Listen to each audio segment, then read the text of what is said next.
What's up, you guys? Ras out here in Singapore, back on that night owl grind. Thank you so much for joining me. As always, you know me. This is based on life as it happens. It's in the moment. It's channeled. It's, I don't know, live and in your face, kind of. I mean, sometimes I do take some time to marinate on the information that came in, mostly because sometimes it does upset me, and I don't ever want to do this podcast while I'm upset, because then the message comes out differently. And I really do want to have like a balanced vision when I speak to you guys, mostly because I don't want to push you one way or another. I want to give you insight, not instigate. You know what I mean? So lately I've been listening to a lot of influencers, a lot of people in Singapore, in the US, in Canada, in Europe, in the UK. I watch a lot of people just to see what kind of content they put out there, see if there's any new products I might want to try, stuff like that. And I get excited when they push products, and then I realize sometimes they're pushing products that they've been given for free because the person wants a review from of their product itself. And that's not a bad thing. That's not a bad thing. But I do feel like some influencers do get stuck in the fact that they've been given something that they have to do a review on. And now, whether it's good or bad, whether they like it or not, they kind of have to give up a good review because they've been given something that's, top of the line, brand new before it even hits stores. Sometimes it's like, um, proprietary information that no one else should have. They've been given, and they feel like it's an obligation almost. So this is about influencer obligation. I kind of feel bad about this. I know that I love music. I know that I love speakers and headphones and sound bars and just all of that. I love the way a bass can feel and can change the way you feel about music. I love music. Okay, so I come up from like a traditional sense, Bharatanatyam, Carnatic music, went through pretty much every genre. Yeah, we went through, moldy oldies, Motown, hip hop, R&B, alternative rock, country music, all kinds of music. Really, I love jazz, okay? But I want to be able to hear every piece of that music. And so it really matters what kind of music I listen to. I mean, sorry, how I listen to it. The instrument that I use in order to channel the music, right? So it really matters. When I say that I love Spotify because I use it all the time. It's on my phone. If I tell you that I love lip sync, I've tried a couple of other platforms and they have not been as helpful or as easy to use, or the help desk hasn't been as, responsive as Libsyn is. So I love Libsyn. I've been using Canva and WordSag for years, and I will happily promote because I use it already. So this is why I feel like I like the way that I've influenced, and I'm hoping I never get so big where I am sent something and then I have to do, a product review, because I feel then like I'm not actually giving you my 100% my truth, because here I am building a brand for myself as well. It's based on who I am and what I like. Now, when it comes to headphones, I gotta say, I haven't tried that many, but I've tried a lot of the generic brands, the ones that generally come in your Samsung new phone kit. I have tried Clips headphones because my mom couldn't find the ones that I wanted, and she bought me another brand that she knows my brother likes. My brother really likes Clips. I don't even know how to say that properly. Clips, whatever. Clip. You know what I mean? And as much as I liked the sound coming from it, I didn't like the earpiece that stuck into my ear because I felt like it always popped out really easily.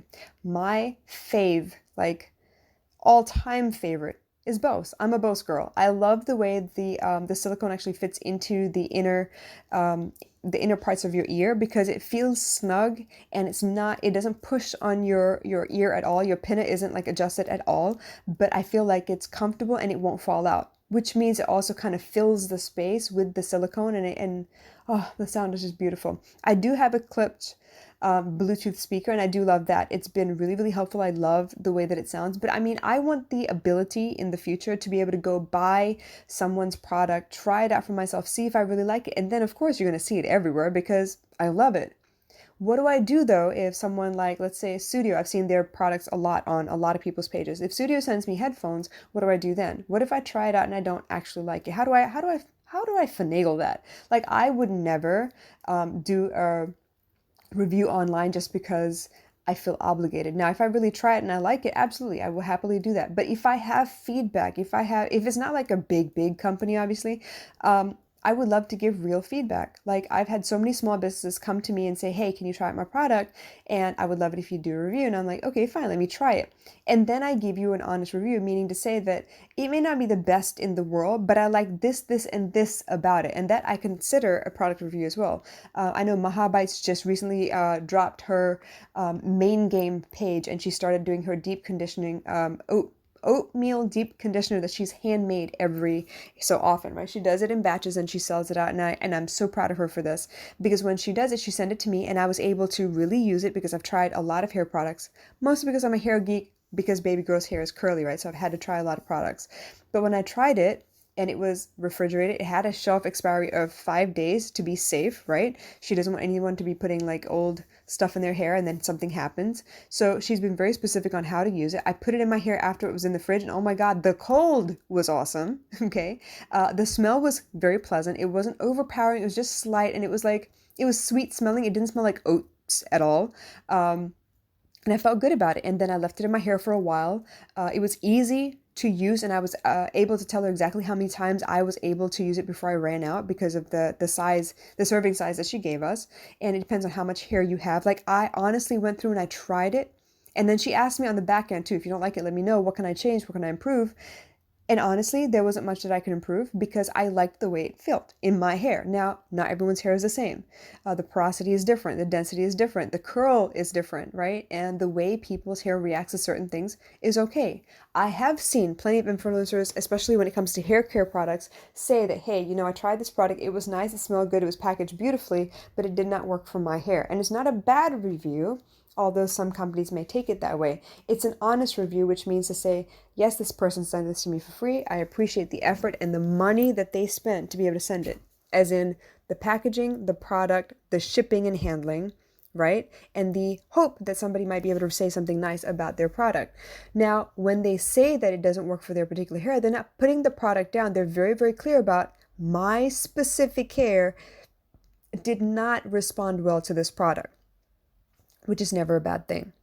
Now, when it comes to electronics, though, and bigger companies, like let's say Dyson were to send you something, or Studio, like I mentioned before, or any of these electronics companies, they're looking for some kind of a product review, but they forget that sometimes, even though that they've sent out the product itself, are they allowing us to return it back to them if we didn't like it so much? Are they saying this is a gift to us, and if we like it or don't like it doesn't matter, just if you like it, please kindly do a review? Or are you looking for feedback straight to the company? Like, I would love to know. But I feel like a lot of people feel obligated, because part of the popularity thing is the fear that someone will say something bad and then suddenly your popularity goes. So that's the problem with popularity, right? You fight to get it, and then you fight to keep it. I want to be the kind of person that I am who I am, no matter where, no matter what, no matter which stage of life I happen to be in. I want to be able to tell you an honest review about whatever's going on. Now, if I eat something and I don't particularly like it, I don't want to do a review, because you're going to see it all over my face. I've seen plenty of influencers who sit there and talk the talk about how they loved this product and it was great and it was so nice, and I can hear all the generic words and I can feel that, this is just on the surface. You're doing it because you want the exposure from that specific company, even though you didn't like their products. But I would trust you more if you could tell me something honest, like, what did it feel like? What was it? Can you compare it to something else? Can you tell me, what the difference was? I know plenty of people can fake all of this. Okay. I know that. But I also feel like they feel obligated, because they could lose their status if they don't do it right. If they don't do it right away, if they don't promote. Because guess what? These brands have some clout too. And if it just takes one person to say, hey, I sent her this and she was ungrateful and she didn't do this, and suddenly, you don't look that credible after all. So I feel bad in a way. I know the power of word of mouth, and I know that word of mouth is better than any, paid sponsorship, cameo in a film, any of those things. Word of mouth is so much better, especially if you experience the product and you like what you're doing, because then it is a testament toward the transformation that you're promising, right? And I want to hold true to that. I want people to trust their influencers, and I know a lot of people are not sure, because they don't know who the partners are behind the scenes. They don't know what the politics is with, the relationship between the brand and the person, all these things. And I hope you never have that problem with me. And if you do, please let me know so I can clear some stuff up because I'm trying really hard to just be organic. I want to be a grassroots organization all the way through. I want to be Jenny from the block. Okay, maybe not Jenny from the block, but you know, Rasati from the hood or your friendly neighborhood Rasati, something like that. I don't know. You know what I mean? I just want to be one of y'all, and I want you to know that, you know what? I have my likes and my dislikes, and there's some things that I will try, and it may be good, but it won't be my favorite, and I'm okay with telling you that. So, influencer obligation is a thing, y'all. And it is sad because I want people to have the freedom to be who they are because that's why they wanted to be an influencer in the first place. They want to love who they are, and they want to know with likes and comments and shares that you also like who they are. And it's a little bit more permission for them to be as they are. And when they get into bigger and bigger positions with more and more audience, I know they have to feel the pressure of keeping up with the Joneses and making sure that they say all the right things and do all the right things and get all the right sponsorships. But I wonder how much they suffer because they feel obligated to do something rather than they do it because they want to. And I personally want to support business, so I will do my best to pay it forward or actually to pay for the service and then do a review if I really like the product or at least give them feedback where they can improve.